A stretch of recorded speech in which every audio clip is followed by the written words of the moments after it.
Yo, yo, yo, what it is, what it was, what's it gonna be?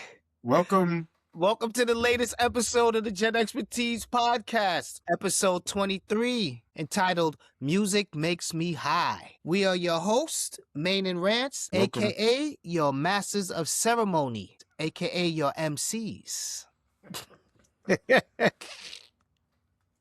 What's happening, brother, man? I'm good, man. How's it going, man? It's good, man. Things are good-ish. You know what I'm saying? But Yeah, goodish. Yeah, everything's goodish now. So we did books, we did movies. So now it's time to do some music, even though we always sprinkle music in here and Yeah. there throughout an episode every now and then. But this is our music episode, where we pick some albums that we love, and we go back and forth and back, because that's what we do, man. Absolutely. Music is a big thing because we basically grew up on music because we didn't have cable. We had WHT, you had HBO if you were lucky. Yes. And I didn't have HBO until it's funny you mentioned that, not to get off topic, but real quick. Yeah. I didn't have cable till I went away to school. Like when I came back from college, my parents had cable, and I remember I was mad that my whole life we didn't have cable and other kids had HBO. And when I was a kid, people used to watch stuff like Fraggle Rock and stuff like that. Yes. Like, and you only had that if it was on cable. So we didn't have cable till I went away to school and came back. And I remember I was like, "What do y'all got? Y'all got money for cable now?" But I think at one point, like your TV didn't really even work anymore. Like if you didn't have cable, there was a point where you either had cable or you had some sort of really high tech antenna. You know what I mean? It wasn't even worth it. It wasn't worth it to hold out anymore. Yeah, man. We had WHT, which is like pre-cable. It was like one station. I believe we got cable probably once I got into high school. So I had a couple of years of the good life before I went away. Yeah.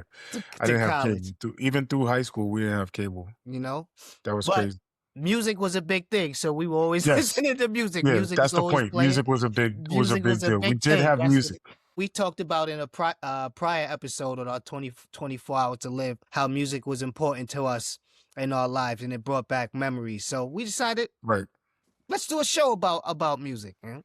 Right. This was kind of hard to whittle down, man, because there's so many albums and there's so much music over the course of these 50 years of ours that I'm sure that we fall. It was hard to narrow down some, so I kind of took like some of my favorites and I just threw a bunch in a pile. I just picked out whichever one I put my hand on is the one that I figured that I would use. Yeah, absolutely. There's so many to choose from, and there's so many different reasons, and there's different genres of music. It's tough to pick your absolute favorites, but yeah, there's some that definitely stand out for me. So, So what you have first on your list? I kind of have two as my favorite hip hop albums. Okay, right? And they're my favorite for a couple of reasons. One, they're excellent albums, and they stand on their own. Once I start to tell you and describe them, but there's also the memory that they bring back of my first CDs that I ever had. I remember my mother, I think I had to be like 15 or 16 years old at the time. And my mother bought me a CD player and she got me two CDs. She got me Low End Theory, Cold Quest, and she got me Ice Cube, I Want to Kill Sam. I Want to Kill Sam is a really, really interesting and underrated album. The reason I Want to Kill Sam is one of my favorites because like I said, like one, it was one of my first CDs I ever got, right? And that was a big deal to me to get a CD at the time. Like, that's the kind of the beginnings of the compact disc era, I guess. But it was like so politically conscious. That was kind of my real first kind of foray into that type of music, right? Because I know like we had Public Enemy, but it was the first time like I actually sat down and I was really listening and I was really analyzing the lyrics and stuff like that, because some of the stuff that came out prior to that, like I said, like we had like other folks like Public Enemy and X-Clan, but I feel like that music was popular, but I wasn't really analyzing the lyrics. Like I was more into the sound and the vibe of it. But when I got that CD, because I owned it, and I was just so obsessed with the idea of having a CD.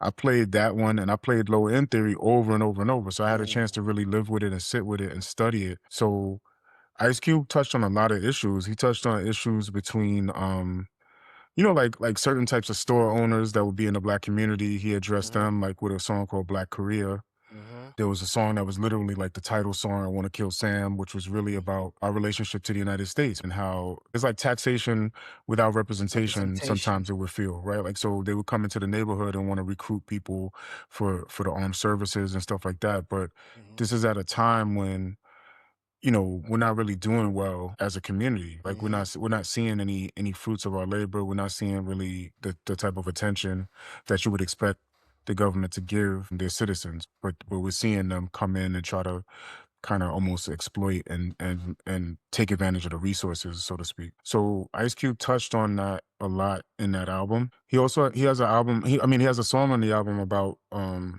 gangs. Colorblind, I think it's called. And it really addresses like without being overt too. Like like and I guess whether he's overt or not is like in the ears of the beholder, right? Because he is being like very straightforward about his message, but he's doing it, I guess I should say, in a clever way, like where he does it in his rhymes, he does it through storytelling. yeah, sonically. Um, He yeah, he he he does it he does a good sonically. job of just encapsulating his message sonically, so you're Yeah, enjoying the music yeah. while So you're hearing the enjoying, message in the background. right? Mhm. You're enjoying the music, but he's also telling you a story that's kind of entertaining. Yeah. He also had a song called "A Bird in the Hand" where he talks about the struggles of being like an expecting father, and he's working in a fast food place in the story, and just all of the struggle that will bring to your mind. Mhm. He encapsulates that, like you said, perfectly. Then Low End Theory is another one because I got like I said, like I got those two CDs at the same time, Ooh, and 1991, yo. yeah, and I was always a fan of Tribe Called Quest from when they, from the Native Tongues and when they first came out, right? Like that, from instinct, from People's Instinctive Travels. I've Mhm. been a fan of Tribe Called Quest from then to now. But when Low End Theory came out, it was almost like they caught lightning in a bottle twice. You know what I mean? Like I'm like, wow, Mhm, this is just as good, if not better, than the first album. It had the scenario on there, a mhm. bunch of songs on there that it's almost like no skips on that album, to be honest with you. So that's one of my favorites too. Just because sonically it just felt like they were taking a step, like another step forward, like being even more innovative than they were even in the first album, right? Because they Mhm. always had a sound that was kind of left of the middle, so to speak, right? Like really different than their counterparts. And we talked about this before in the jazz episode, like where they Q-Tip especially using jazz samples, and I felt like he took that to the next level. Heavy on the Um, jazz. if I'm not mistaken, yeah, like songs like Bugging Out, Excursion, Excursions, um, even the scenario. Smooth Yeah, Like Butter, the yeah. scenario, he had Lyrics to Go. Yeah, yeah, Lyrics to Go yeah. was on that? I think Lyrics to Yeah, Go yeah. is on there too. Lyrics to Go was on that? Sometimes I Yeah. I get that album mixed up sometimes with Midnight Marauders. Marauders, yeah. But yeah, I think Lyrics to Go is on there too. And I think Oh My God is on there with Yes, um with Busta with Rhymes. Busta, mhm, So so yeah, I mean those two albums stand out to me as like my at least two of my favorite hip hop albums. I got a lot of others, obviously, like you said. Like there's too many. Like as a 50-year-old man who grew up with hip hop, there's mhm, so many albums that I could name, but those stand out because of the memory that was created more so than just the music. Like the music was phenomenal, but it brings back that good memory of of those being my first actual CDs, and yeah. my mother got me the CD player. I think it was, I don't know if it's for my birthday or Christmas or whatever it was, but yeah, that was a big deal for me. So that's why those two stand out like in my mind when we talk about music and some of my favorite music. Yeah. Um, that was definitely like impactful. Yeah, Low End Theory was fire. I actually was gonna put that on one of my lists, but I was like, I know that Maine is gonna have Low End Theory on his list, and I knew that I was gonna get to talk about it anyway. That album, everybody remembers that Low End Theory came out in 1991, so it's like everybody knew where they were when Low End Theory came out. And I It was one of actually, and not to cut you, but like the other memory that I have of that is that we went to a concert at the Apollo, right? And we Mhm. saw a Tribe Called Quest, KRS-One, and Das Effects at that concert. It seems like a strange mix now that I think now that I think about that. I don't know why, but Yeah, but that that was seems the like sign of the times but back that was a then. sign of the times. Like Mhm. that's the other thing I was gonna say, that you would have artists that didn't have to be too similar in order to go to a, to be on the same bill, right? Right. So that was a big deal to us at the time, man. Like being like 16 years old and going to see them live was a big deal. I remember they did Scenario. I just remember like kind of almost we were like standing on the chairs. We were so excited that we kind of like stood on the chairs for a while Mhm. and kind of just vibed out to that music, man. Yeah, those are the two I would start with as my like two of my favorites and probably the most impactful at the time. Yeah, that was a genre changing album. Like one some of the albums I chose what I felt because they're genre changing. So that's why I picked them. Low in Theory definitely was a genre changing album with the infusion of jazz and the beats Right. and Q-Tip's production. Side note, shout out to Aaron who makes our intro beat. I remember him being the first person that I knew who had the portable CD player. Remember he had the portable Yeah. CD player, but the problem it was no anti-skip. So Yeah, I didn't have a CD so the player till first the much later. first CD Yeah. the first CD player, the first like portable CD player had a Yeah. strap and you wore them with this big square around your chest. I remember him having that and him being the first person that I ever known to have a portable CD player and him playing that Low End Theory. Shout out to Aaron who does our Yeah. music, intro and outro music. Yeah. So my first one that I have is I'm going way back. I have Michael Jackson Off the Wall. Oh. Oh, Oh, that's a good one. oh, yes. That's a good So one. I kind of go back and forth because everybody knows the pyrotechnics of Thriller. You Right. know what I'm saying? Thriller is the number one selling album of all time. Right. The videos. That's when Michael Jackson really, but he was already Mike, but then that's when he became like MJ, bro. Yeah. Yeah. But that Off the Wall, man. Yeah. That Off the Wall, I think it was 79. Um, it had Don't Stop Till You Get Enough. Let me Yeah. see. I wrote some of it down. Don't Stop Till You Get Enough, Rock With You, Off the Wall, She's Out of My Life, Working Day and Night. It was his first real work, the first album Yeah. produced by Quincy Jones. That's when him and Quincy Right. Jones had their partnership. And it was also Rob Temperton, who many people don't know is one of his pen game is flawless throughout Did the he years. did he write did he write She's Out of My Life? I'm gonna show you some of the things that Rod Temperton wrote, and he was in Heat Wave, so he wrote Always and Forever. Huh. He wrote Boogie Nights. He wrote Give Me the Night by George Benson. Wow. He wrote Thriller. Wow. He wrote Baby Come to Me with Patty Austin and James Ingram, and he wrote Lady in My Life, along with some other, like, there's a lot of songs throughout history. He just passed too. R.I.P. to Rob Temperton.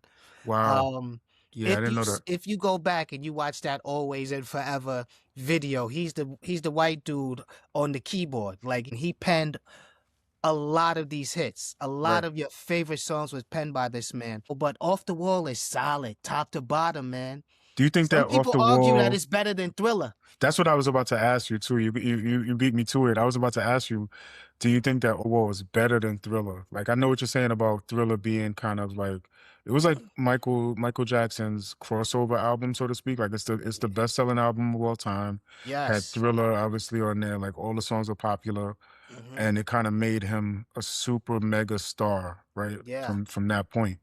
But do you think I've also because the reason I asked this because I've heard this argument too that it was kind of a crossover album and it was Yes. more for like the MTV audience at the time Yes. because there was no black artists on MTV at the time. Early 80s, he was like one of the only black artists that you would see on MTV, right? Like when he came out with Beat It and Billie Hmm. Jean and then obviously Thriller. He would drop those singles. Those singles would be like movies when he came out with a video for them. That was the introduction of like the real big debut of Of videos, music videos. Yeah. big debuts that almost were like movie debuts. But what do you think? Like, do you think Off the Wall is a better album? Personally, I like Off the Wall better. That's personally. I like the feel of the whole album. You know what I'm saying? Like it's just like this, the grooves is smooth. It has like party things. It has. I just like listening to it personally. The way like just the flow of the album. Thriller, I love Thriller as well, but Thriller is more like you said, like his commercial success. You Right. know, but I feel like Off the Wall, if he was around, he would say like Off the Wall, that was like my baby though. But Thriller is Thriller, man. You know what I'm Yeah, saying? Thriller's definitely undeniable, right? But Yeah. to your point, I think that Off the Wall is more soulful, if that makes sense, Yes. right? Like it's more Yes. soulful. It feels a little more gritty. Yes, man. It feels more like danceable and more disco. I guess that was on the tail end of the disco era too, like him going from Off the Wall to Thriller. But yeah, I think that I like Off the Wall a lot better, and I've come to that like in recent years too, to be honest with you. Like, Hmm. because as a kid, Thriller was everywhere. We had to be like, what, Yeah. 9 years old or something, Mhm. and that was a Thriller big was, deal. I wonder what year was Thriller? We probably would have been 8, 9 years old. Yeah. So to a kid, Thriller was what we knew, right? If you Hmm. talk about an album that came out in 1979, we would have been like four, around 4 years old, Hmm. and that just wasn't the thing for me. But as I became an adult and I had a chance to really compare the two, I really think that Off the Wall is a more soulful album, that disco and danceable sound that we like, Yeah. you know. Yeah, that's my joint, yo. So that's my first one. Off Yeah, the that's a Wall, good one. MJ. And That's the a good and the one. album was fire. The album had to drop down. The album had it was a fold down with Michael Jackson is with like his light up socks, and he was off Yeah. the wall. It said like off the wall spray painted behind him. Yeah, And he has some decent videos for that too. The video with the laser lights and all that's that the stuff. Rock And with you with the yeah, silver with the shiny. yeah, He was the first shiny suit man. yeah. He That had the was that silver was suit. kind of that was Hmm. pretty innovative for the time, right? Like when I Hmm. watch that video, even if I watch it now, I'm like, wow, the effects on this are kind of decent, for that time period, especially. That's a really good one. Yeah, so that's my first. Yeah, What that's you got up undeniable. next, brother man?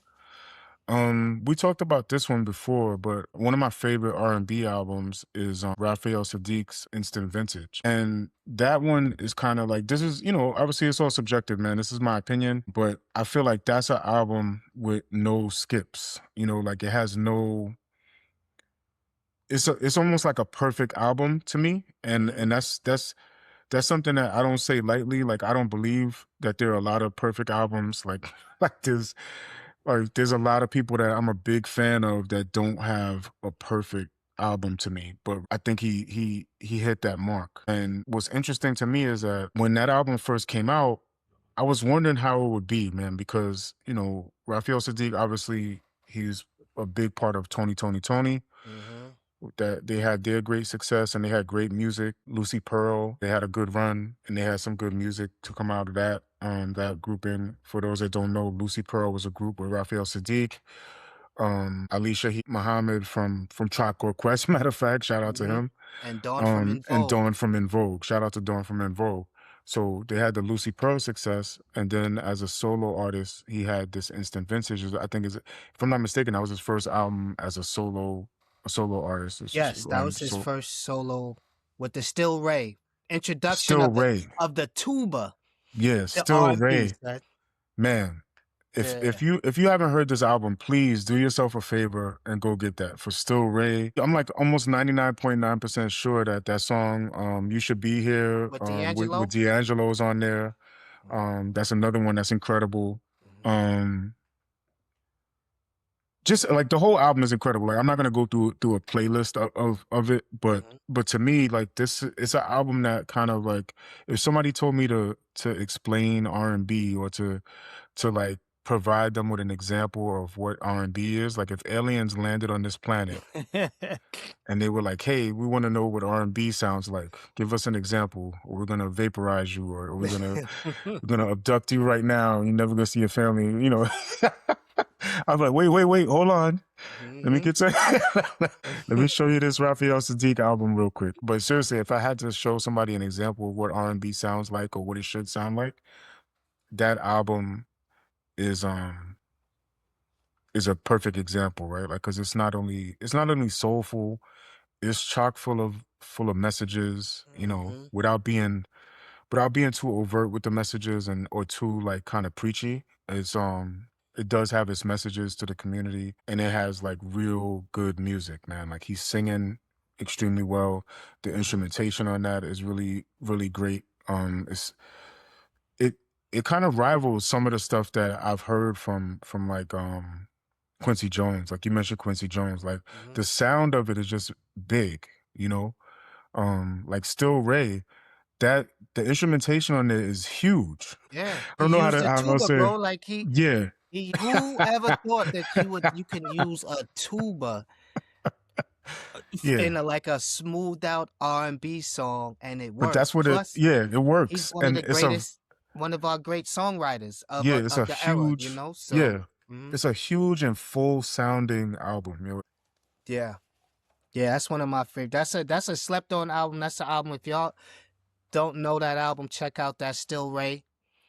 Yeah, It's a great absolutely. album. It's a great I piece think of he did a music. remix. I think he actually did a remix to Still Ray with Busta Rhymes, if I'm not mistaken. Really, I gotta Or check Jay that Z. out. Was it Jay Z or I'm looking this up, folks. A lot.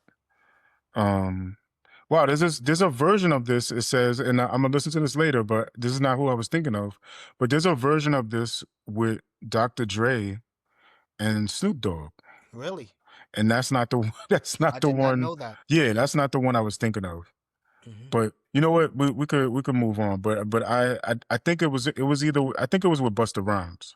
No, it's with Jay Z actually. There's a Jay Z version. Sorry, and this actually says that it's with Dr. Dre, Snoop Dogg, and Jay Z. I'm gonna listen to that later. But anyway, Still Ray. that's one of my favorites. That one was a big deal. I had never really heard a big sound like, at least not in a long time. I hadn't heard a big sound like that from R&B. Like you heard R&B that was great. You heard great voices up until that point, but I didn't Hmm. hear anybody try to put that type of instrumentation into their R&B. At least not in years. Like from our parents' era, you would hear that type of music. Isaac Hayes might throw together so many instruments before the song even starts. It doesn't overshadow the lyrics, but it goes with it so well that it's just as important, right? Because there's some songs where the the the the lyricist becomes like the most important part. And I feel like Hmm. in instant vintage, the music and the instruments are just as important as the lyrics, and they marry very well. I just hadn't heard anything like that till since I was like digging through my parents' albums. Hmm. That soul. Yeah, yeah, like real soulful. Check that out. Still Ray. Yeah. Main's number. His second. Well, actually, this is your third because you did the 2 for 1. This is his third Yeah. one. My next one is "It Takes a Nation of Millions to Hold Us Back." Public Public Enemy. Enemy. So it was 1988. I remember it like it was yesterday. I bought the album, and that's when I got my first Discman too. So I had this tape and the album, and I remember my father taking me to buy this album, and I remember walking home so happy, like, yo, I'm gonna play this. And I remember putting it on my record player and playing it, and my father opens the door and he's like, "Don't let your mother hear you playing that in the house, boy." Right.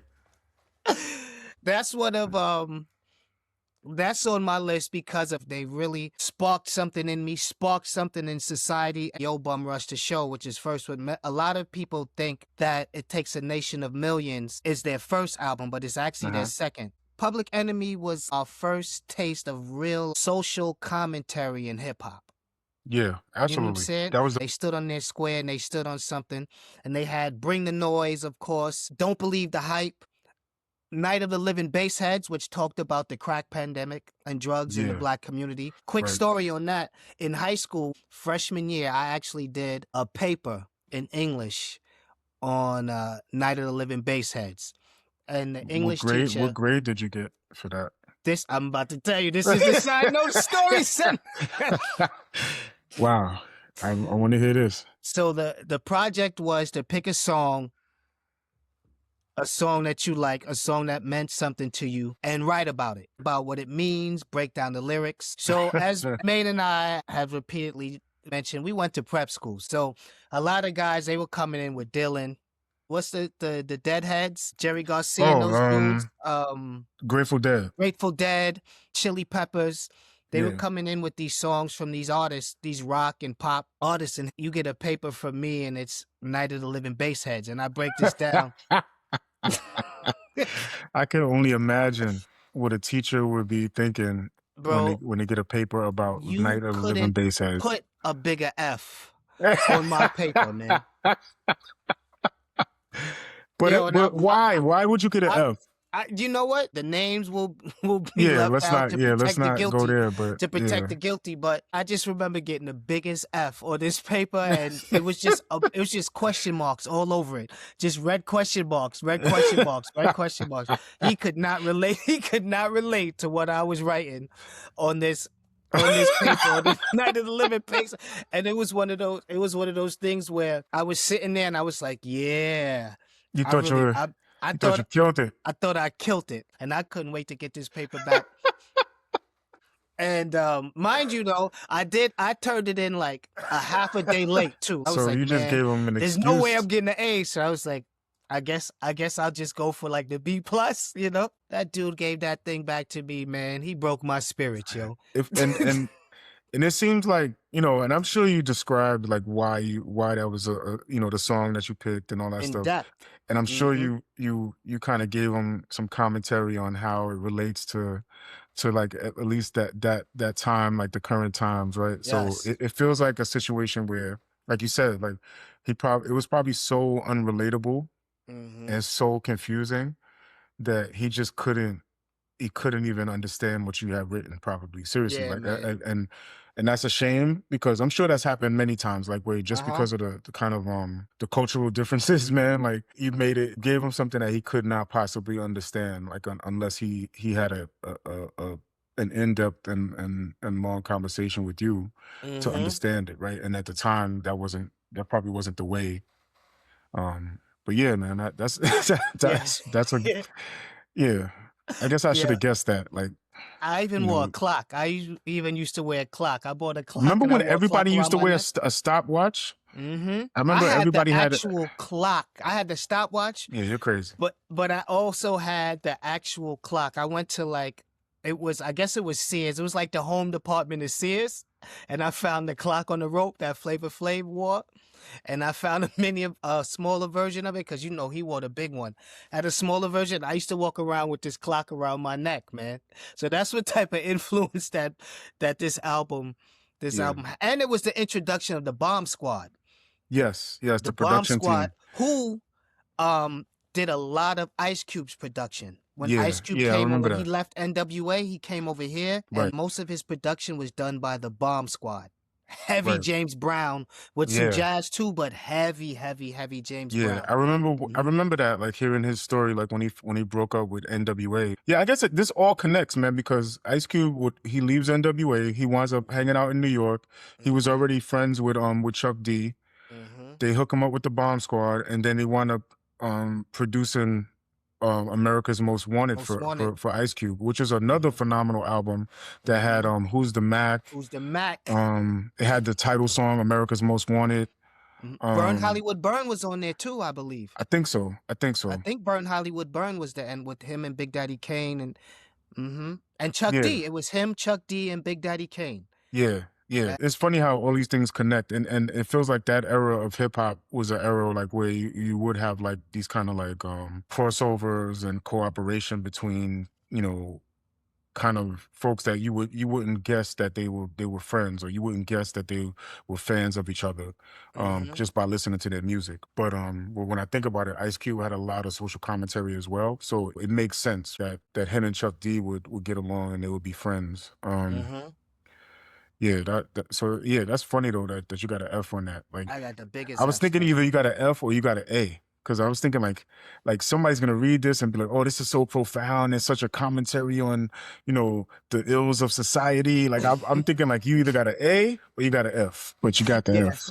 Yeah, I got the big F, son. I imagine if I would have did Black Steel in the Hour of Chaos. If I Yeah, would have you would have chose got that a song, yeah, you would have got a double F plus or something. Like he would have made up a grade. and He would have made you would got an F minus or something. He would have tried to make up something. A G. You would have gave you a G. you gave me a G. Yeah. So that's my second one. Oh man. Man, he handed me that paper too. He wouldn't even look me in the face. You know what I'm saying? He just like threw it at me. Yeah. Oh man. So Uh-huh. so the next one that comes to mind for me is Nas Illmatic, right? Ooh. It might feel like an easy one because of the fact that Nas is who he is now.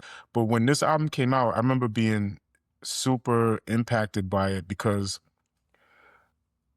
obviously, man, this pushed the genre too. Like this, like you talk about genre shifting and genre changing. This was something where you have a young cat coming out of Queens and just changing the way hip hop sounds. I felt right, like the way he was rhyming. Like nobody had done anything like that since I think since Rakim, right? Like since because when Eric B and Rakim came out, Rakim was rhyming in a way that nobody was rhyming. He's rhyming slower and like more like kind of more syllables in his rhymes. So that was genre shifting too at the time. But Nas, I felt like as a young cat coming out, I think the album came out 1994. It only has 10 tracks on it, which was different too for the time. A short album with 10 tracks. One of them is a skit.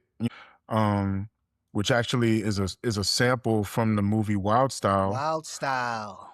right? So you're seeing right away he's paying homage to the whole, hip hop culture. When he does that by putting that sample on there from the movie Wild Style, that's basically a shout out to the whole hip hop culture. Right? Talking Mm-hmm. about graffiti writing and breakdancing and the art of actually rapping, right? Like, Mm-hmm. um so that album starts out right away, like giving you that type of feel. And then the vibe of it is just like he's explaining to you exactly what's happening from the perspective of a kid from Queensbridge projects. Right, like he's describing things so vividly that you might as well be sitting on the bench in in the projects with him. And some of the everything from like stuff like New York State of Mind, Life's a Bitch, which is a debut for AZ, and that went together so well. Like that was the start of a dynamic duo that people would always want to hear, right? Like to this Mm-hmm. day, and AZ would go on to have his own successful solo career, obviously. But but yeah, that album to me is one of those genre shifting albums where the rhyme style, the wordplay, the amount of syllables that he was putting into a rhyme, flow, voice, the music that he was using, because that I think that was the first time that you saw somebody kind of put together like an all-star cast of producers as Mm-hmm. well, right? Yeah. And It recently he was like talks about his that. Thriller. It was basically, if you think about it, it was like Basically, the hip hop version I, of Thriller. well, In the well, sense of, you know what's funny about that? It's funny you Mhm. say that because I would say that it's his off the wall. You think so? Yep, because you know what his Thriller is? His Thriller is it was written because you Ah, have album because sales wise, yes, yes, when you think about it yes. in terms of album sales and kind of a sound, um, this is a good conversation because Yeah. there's an argument of whether or not Illmatic is better than it was written, and Hmm. I remember I remember somehow me and you were on the phone one time back when It Was Written came out, right? And you were like, the only person that's allowed to pick whack beats It's is not. Nas. And I remember thinking, like, what? What do you mean? Like I was like, nah, no way, right? But I Yeah. remember thinking to myself that it was written at the time. Like it hits me different now because I've Yeah. had years to sit with it and years to like understand the Hmm. lyrics and analyze it, right? So it hits me different now. But I remember at the time thinking to myself, like, I don't like this as much as I like Illmatic, right? Yeah. Like I liked Illmatic so much that I was looking forward to this, the sophomore effort as they call it. Hmm. And I remember it was commercially successful, right? And it had a lot of great songs on it. Had that But I If I remember Ruled the World with Lauryn Hill. That was, but yeah. that's what I mean. to Yeah, me, that was that was like his his. Thriller. Yeah, Yeah, yeah. Mhm. because once he did that, it had like that polished sound, right? Mhm. He used the One Love by Houdini sample. So it's very hip hop still, but it was very polished, right? It felt like he was trying to move the needle in terms of reaching a broader audience and coming out with a sound that was more radio friendly, so to speak, Mhm. right? Whereas Illmatic is really grimy and gritty. It's more like really honest and it's really like a look at this real person from Queensbridge. Where Mhm. when you get to It Was Written, I feel like now you're getting into like more storytelling and more like entertainment value, right? Like it felt like he Yeah, was it trying had a to, whole, like, mob story behind it. yeah, It like was he's yeah, he's yeah, getting yeah. into more like kind Mhm. of, and not to take anything away from it, because lyrically, like Nas is a genius and he's one of Yeah. my favorite rappers, and but I felt like that's when he started to kind of breach that. All right, now I'm telling like the kind of these made up, very creative stories instead of Mhm. telling you really like as a reporter would like what's actually happening, right? Yeah. But here's also the thing to think about. With Off the Wall and Thriller is a very slim margin in terms of each song. Like each song can hold its own against each other. Do you think the same can be true for Illmatic and It Was Written? Like I if you put up song for song, do you think that you'd be like, all right, these songs are really close, it's really close to tell? Or do I you don't think like it's a really like Illmatic more? I like Illmatic more for all of more. It's more of a feeling that I get, right? Like I Yeah, can't say song for song which is better. I wouldn't even try that because I don't even think it's fair. Because one, yeah. Illmatic is such a short album, and then by the time you get to It Was Written, the sound is a lot more polished. Mhm. He even has a song on there with Dr. Dre doing production, so that tells you Mhm. where he's trying to go at that time. Like he's trying to give you like a really, really clean sound. He has more features on it. Like he has Mobb Deep featured on there. He has The Firm. He's introducing that concept. He has Foxy Brown. Mhm. So he's introducing you to like where he's gonna take it next, right? So to speak. So yeah, I don't even know. I honestly, to me, I can't make that comparison. Like maybe somebody else could, but I couldn't tell you song for song. Like, but I just know that there's a feeling that I get from Illmatic, and maybe that's because it's our first time hearing him, full album Yeah. of him. And then, but I don't get that same feeling, or at least at the time, I didn't get that same feeling when I listened to It Was It Written. was written. And side note, It Was Written came out on the same day as Reasonable Reasonable Doubt, by doubt. Jay-Z's Reasonable Doubt. And at the time, we had listened to Jay-Z on mixtapes and we thought like, wow, this dude is really good, And he came out with the single for Dead Presidents, and then the album comes out the same day as It Was Written, right? And I remember trying to get everybody to listen to Reasonable Doubt, and everybody wanted Mhm. to listen to to So um it was to It Was written. Written because Nas was just like, more popular and he was that dude already. Where Mhm. Jay-Z was kind of fairly new to some people. Like where if you were listening to mixtapes, you knew who Jay-Z was like prior, but if you really weren't kind of like knee deep into it and listening Yeah, to like underground stuff and um listening to a lot of mixtape stuff, Jay-Z was still fairly new to you, right? Like, yeah. so I remember having this argument with people like, nah, Reasonable Doubt is better. Like, we gotta listen to this. Cause I Mhm. felt that Jay-Z was really giving you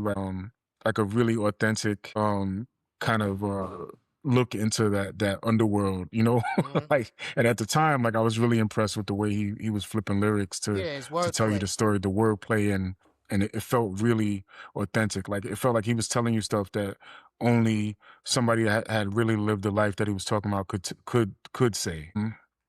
As like we said, like Off the Wall and Thriller, to me, is the same type of comparison, but I couldn't go song for song because because the sounds are so different, man. Like I can't really compare them in that way. I could only tell you that the feeling that I get from Illmatic is way different than the feeling I get when I listen to It Was Written, right? Like Fair the enough. grittiness, Mhm. the authenticity, the freshness, the newness, the hunger. It's just all there, right? To me, it's like a perfect album, man. Like there's no skips. Like, Illmatic is perfect. It's the yeah. perfect album, son. To me, to It's me, my it's the desert perfect island album. album, yo. Yeah, it's You know what I'm definitely saying? something that like, So, yeah, if I could only bring like one hip hop album with me mhm. to a desert island, Yep. like My desert that's island is definitely, perfect. yeah, that definitely has to come with me, right? Like so Yeah. um But yeah, and not to take anything from It Was Written, like he's still like Nah, it's dope. genius. Yeah, it's an incredible album in and of itself, like in its Illmatic own is right. its masterpiece for any artist. So, you know what I mean? Yeah, It's hard to create two masterpieces. There can only really be right, like one real masterpiece. right, right. Illmatic means next entry. Funny you should use Illmatic because I have Paid in Full, Eric B. and Rakim. Yeah, that's a 1987, good baby. pick. Yeah, that's Yes, sir. I'm Yes, not mad sir. at that. And as I said, I picked music that's like history changing, you know, and Right, right. until Eric B and Rakim, which a lot of people call the God MC because he fathered the style. Yeah, And even Nas has been compared to him. When Nas came out, they said everyone was like, he sounds like Rakim and Cool G Rap, like a mixture of right, Rakim and Cool G Rap. right. But before Rakim came out, the lyrics were real kind of choppy, you know? It was Yeah. like a real nice party, choppy, yo, and the beat, and And these Rakim, are the the breaks. breaks, break it up, break it up, break it up. Yeah, so, you know, and you had like the Cold Crush Brothers and Curtis Blow, the Run DMCs, Yeah, and there wasn't any real like solo artists out like Rakim. Once Rakim came and he came back with that smooth, laid back delivery. The right. story is that when Eric B brought him to Marley Marl, he was like rapping sitting down on the couch. Like he was so he was like so smooth with it. And this is back when you didn't get a new album every day. Like now there's new music out every day. You can't keep up with anything. Anything now. Sure. The music is so I feel like the music has cannibalized itself, but that's another episode. Or you know, because of the way they just put stuff out, they don't let the consumer get a chance to really savor the album. But back when we were growing up, you didn't get an album for like 2 years. So you were literally playing like Paid in Full was getting played for almost 2 summers in a row. Sure. You know, so much to this day I can still recite word for word. Once that album comes on, I can recite word for word every song. And it was just the introduction of Rakim, and he changed the whole dynamic and the style of hip hop. And many say that he is the start of that golden age of rap that we experienced the late 80s and then the birth of the 90s hip hops all the way I can until see the that. beginning 2000s. So I that can see Paid in that. Full with I Ain't No Joke, Eric B for President, You Know I Got Soul, Yeah, yeah, Move the Crowd, Dogs, Constant Elevation, Cause Expansion. I write yeah. my rhymes while I cool in my Cool, my mansion. mansion. Yes. He just came with that smooth, jazzy delivery. And I believe his aunt was a jazz musician too. I can't remember the name, but his aunt is a a famous jazz musician. So he has that in his gene pool, man. And so Eric B, Rakim, Paid in Full.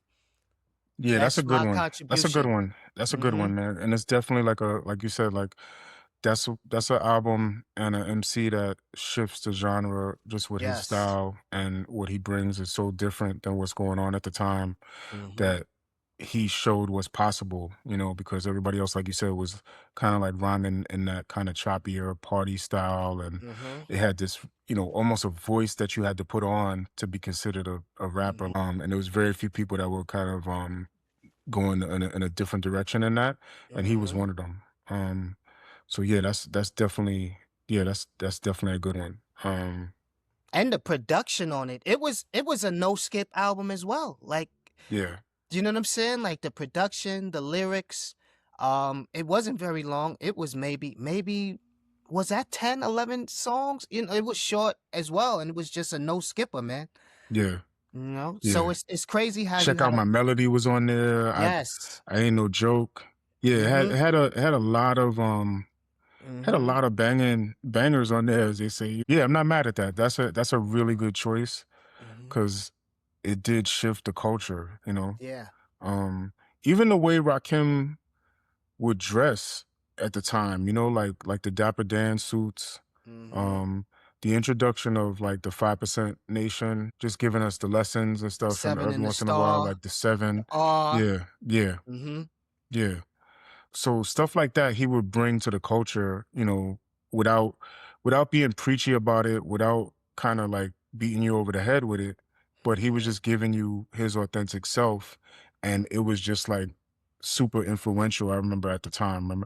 I remember I had my hair cut like him when I Mhm. was in elementary school. I got my first like really cool haircut. I remember at the time because for a long time my father used to cut my hair, right? Yeah. But I remember I remember getting and every once in a while he would take me to the barber shop. I would just get like a low Caesar and like Mhm. really something real plain. But there was a guy in our neighborhood that cut hair, right?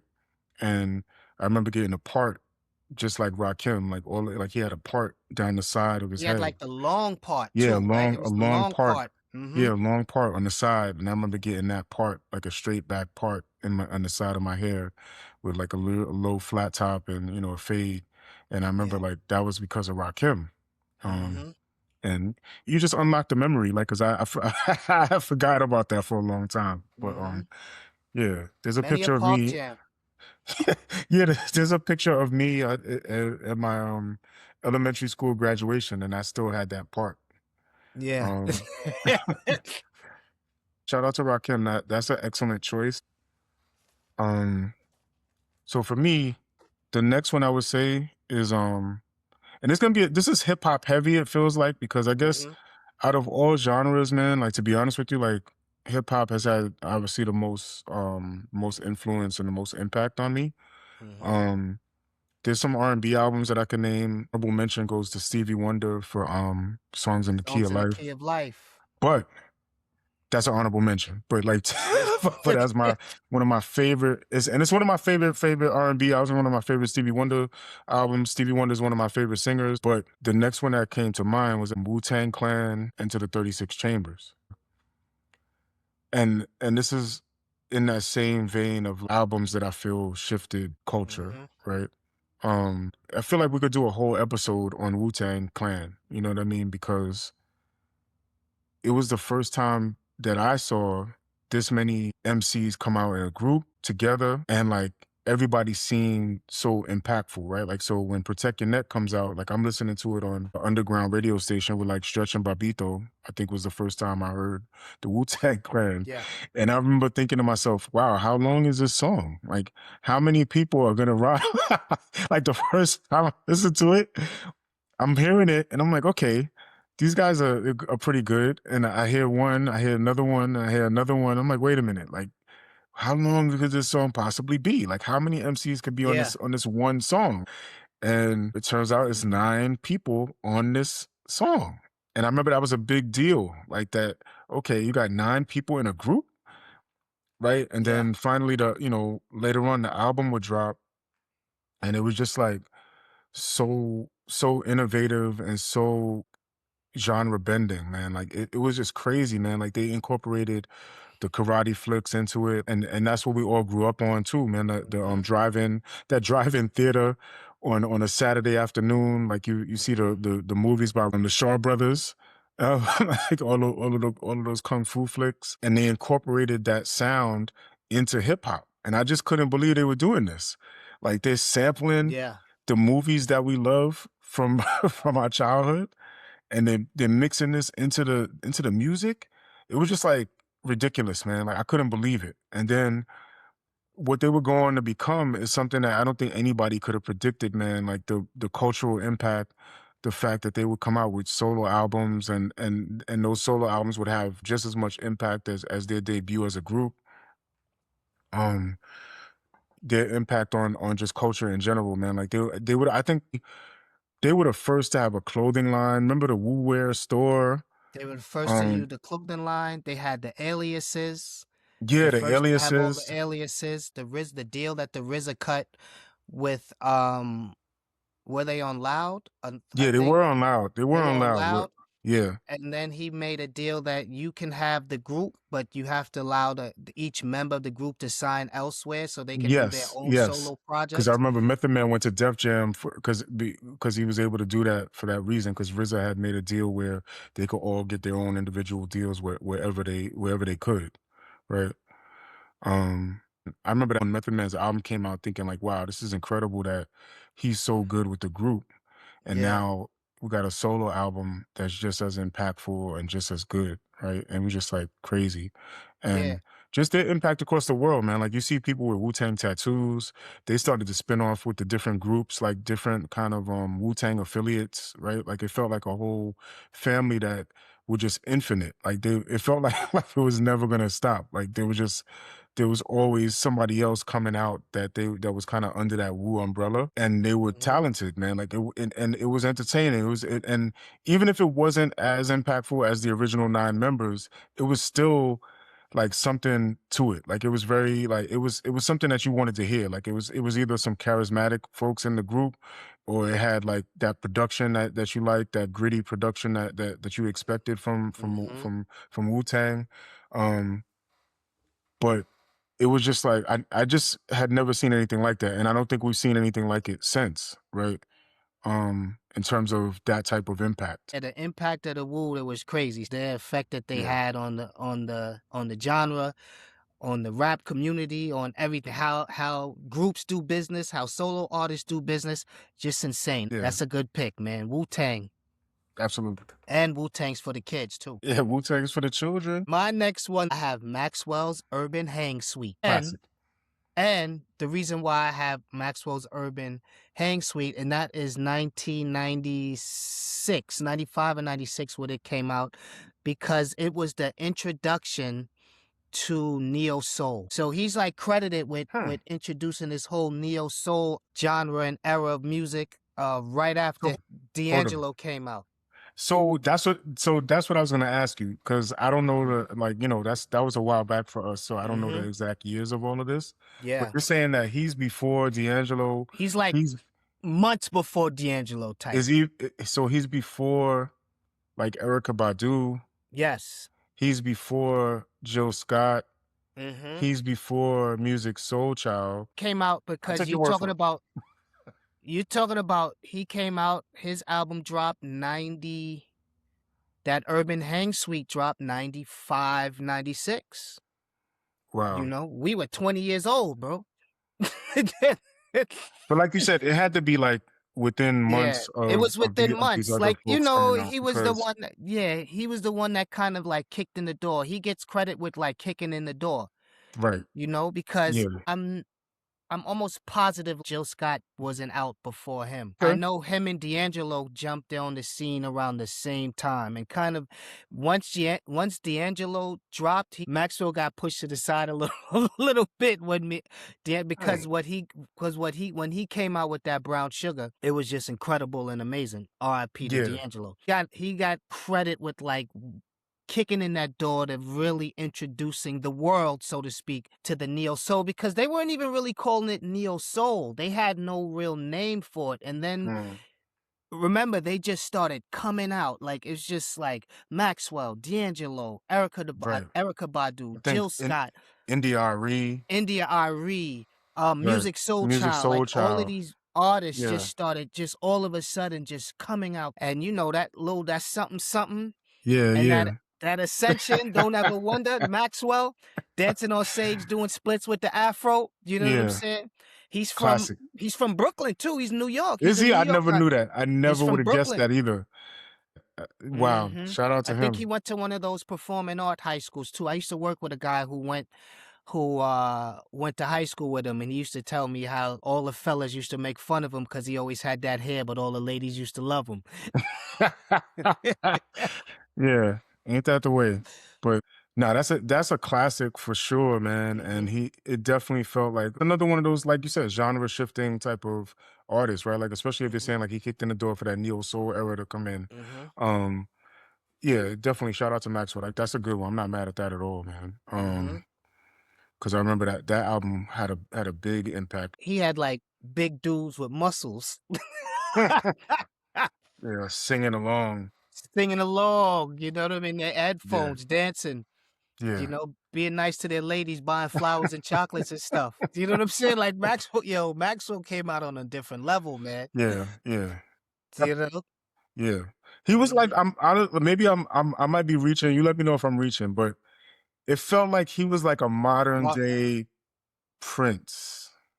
he was Prince-esque, you know what I mean? Yeah, Especially but doing the maybe I'm reaching. I might doing the spins and the splits on stage, but might be there's reaching. only one Prince. That's Yeah, a yeah, reach. there's only Nah, one all Prince. right, all right. Let me, you know You what? know? that might be a reach because I would say he could be like a new school crooner, sort of along the lines of like a Marvin Gaye, because okay, they had that that's similar closer. type. Yeah, That's yeah, yeah. closer. I would put That's him more closer of on the lines because of yeah, my fault. I did. I you know what? R.I.P. Prince. And I let me take. yes.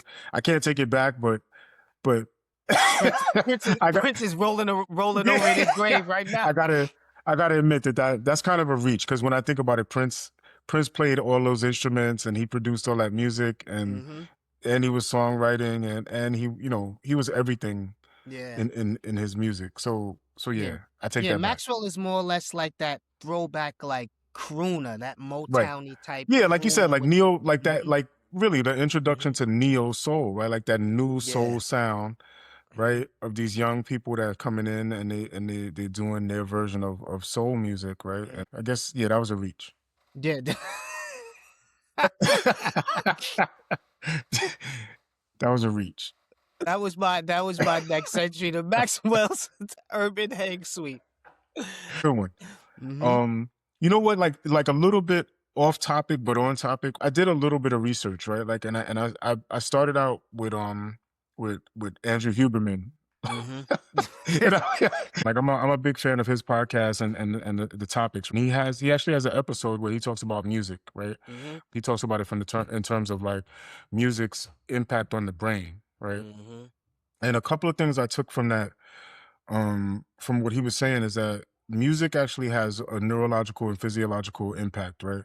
And I'll get to why this is important to me in a second.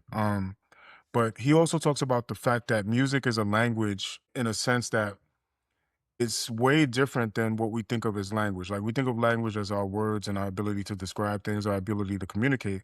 But it's a language in the sense that you are able to communicate using music, right? Mhm. Music can give you, it can express intent and then it can express emotion. It can convey feelings without the lyrics, without the words. I Mhm. can describe a feeling using music, right? Like if I was able to play an instrument or I was able to play you something, I could tell you the feeling or you'd be able to kind of get the feeling out of it, right? Like when you watch a Mhm. movie, you kind of know when something scary is about to happen, or you know Yeah. when the intensity is kind of getting turned up when you Mhm. hear a certain type of music, or you know when it's supposed to be kind of whimsical or something fun is happening because the music changes, right? So music has this ability, like no other thing, to convey a feeling or to convey an emotion, right? Or to like take you through an emotion if you're having like a bad time or you're having like some sort of something that's traumatizing you or depressing you. You could play Mhm. a certain song and it'll kind of like match that feeling, and it'll either be therapeutic to you or it'll keep you kind of there in that feeling, for better or worse. And it also has the ability to trigger your memory in a way that a lot of other things can't. Where you hear a certain song and it kind of brings you back to the first time you heard that song. It's a trigger to the brain in a way that a lot of things aren't, right? And he even says something like it has such kind of a natural effect on us that even Mhm. babies move to music. He brought up a good point that babies, without being instructed, respond to music in a way that no one had to tell them, right? Like you don't have to tell a baby when you play some music, hey, you got to bounce around like this, or Yeah. even when they could hardly move, they could be months old and Mhm. just able to kind of hear it and start to move around. They'll start to move just naturally. Music has this effect, right? And he said that through your ears into your brain and throughout your body, music has sort of a physiological effect that is being studied to this day, and and there's different explanations for this, but basically, it's just something that I want to recognize that there's a physiological effect that music has, right? And the reason that this is important, is because one of the things that comes up, especially with, and I shouldn't say especially, but with hip hop music, right? Because that's relevant to me because we grew up on hip hop. It's part of our culture. It's part of it's a large part of what influenced us growing up is hip hop music, hip hop culture. Mhm. We learned a lot from it. It was kind of the theme song for our lives at a lot of different points, right? And there's always an argument about whether or not music has an effect on the people, right? Like whether or not positive hip hop or negative hip hop, like whatever you think that is, right? I'm not here to kind of adjudicate that or have an argument about that, but there's an argument that goes on about whether music has an effect on people, right? And Mhm. I just want to say music 100% has an effect on on people, right? Mhm. It has an effect on you neurologically and it has effect on you physiologically, right? So I just wanted to put that out there. There's a book called This Is Your Brain on Music. Any Um, questions? right. Well, it's not like Yeah. yeah, good. That's a good one. Good Gen X cross like segue. But no, but really, there's books on this, right? Like Mhm. there's scientists who have studied this extensively. So that's one thing I wanted to put out there. What I will say is that for anybody having that argument of whether or not music is having an effect on the people, right? How they move and what their emotional state is, right? It is 100% unequivocally. You could go look this up. You could Google it. You could chat GPT it. You could go buy the book. You can go to podcasts. You can go to YouTube and type in music and the brain, and you will find numerous scientists that will tell you how exactly music affects our brains and how it's been affecting our brains since ancient times, since before we could talk. We Mhm. might have been singing before we were able to talk, right? So yeah, I just wanted to put that on. I don't mean to belabor the point, but but that's what I want to get out there. Like that music absolutely has an impact on you. It affects your emotions. It can motivate you. You can listen to music when you're about to study. You listen to it when you're about to work out. You listen to it when you need to be pumped up about something. You need to get excited. You need to get motivated. Whatever the case may be. You listen to it when you're sad. Sorry about Apparently, that. Maxwell makes Maine wax poetic. So Yeah, I don't mean to get on a preachy streak about that, but I know we're running out of time. I have a lot more to say Nah. about that, but I won't. I'll leave it at that. You have any more left? No, no, I actually no, no. I have one Go last go. honorable Oh mention, yeah, one go last go. honorable mention. Yeah, go for it. My Life, Mary J. Blige. Interesting. That's an And interesting that's one. my honorable mention because that also introduced a new subgenre of hip hop and R&B. Shout out to the queen of hip hop soul, Interesting. you know? Yeah. But even more so than what's the 411? For me, My Life, because that's her first album. Oh, what's the 411 is her first album. You're right. All You're right, man. right. What's This what? Well, My disqualifies you, Life I is the think, one. from My life is. I feel We're like just. this. But you know what? You know what? It's interesting because we're getting a lot of like thriller off the wall type I was stuff about to going say on, that. conversations Yeah, going on with these I was artists about to say the because same thing I have all of her albums because I'm one of her biggest fans, but I never think of What's the 411 as her first album. I really, always think of the My Life. I always think of you the don't My think Life of You because Remind Me I do, but the My Life is the one where or Mary Real Love, became Mary. Real but Love was kind of like the do, do, do, ooh, you know, but My Life was a yes, doom. It was more soul searching. It was right, more like in depth. It was more like I think it was Mary being Mary. It was her like really bearing her soul to the world. So that's my favorite okay. album. And I never, you That's know what? why. That's crazy because I always forget about What's the 411 and I have the remix album and everything. What's the four? But You the My forget about Life, what's the 411? I Forget forget about it. about it as her original album. I always flip-flop them. I flip-flop them usually. You know? Wow, So, man, Love No Limit. you know, What's the 411? it With was so upbeat. It was so like, yeah, man, of you know what I course. mean? It was but the My Life, Grand Pooba's on there. Like, how could you? yes. I don't The know, man. I yes. just I strongly. Well, it's my honorable mention, Hey, man. no, no, It's no, my honorable mention.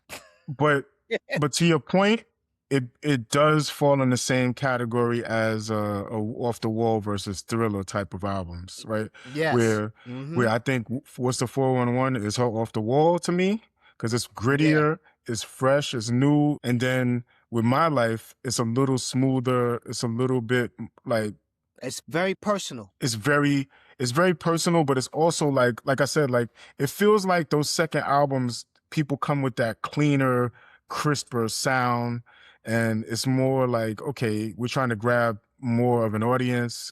It definitely falls in that same category to me as a argument. The argument could be made either way. Like if you love Off the Wall, or if you love Thriller, you're not wrong. But there's definitely a notable difference in those two albums, and what they're trying to accomplish. I feel in with those albums, right? Like what the music is saying, who it's saying it to, and what the artist is trying to get done with those albums, right? So yeah, I get it, man. My Life is definitely a classic. Oh, that's My my thing, like son. That's my My Life, joint. I feel like came out right around the time too as the Month of the Man. You remember the Month of the Man?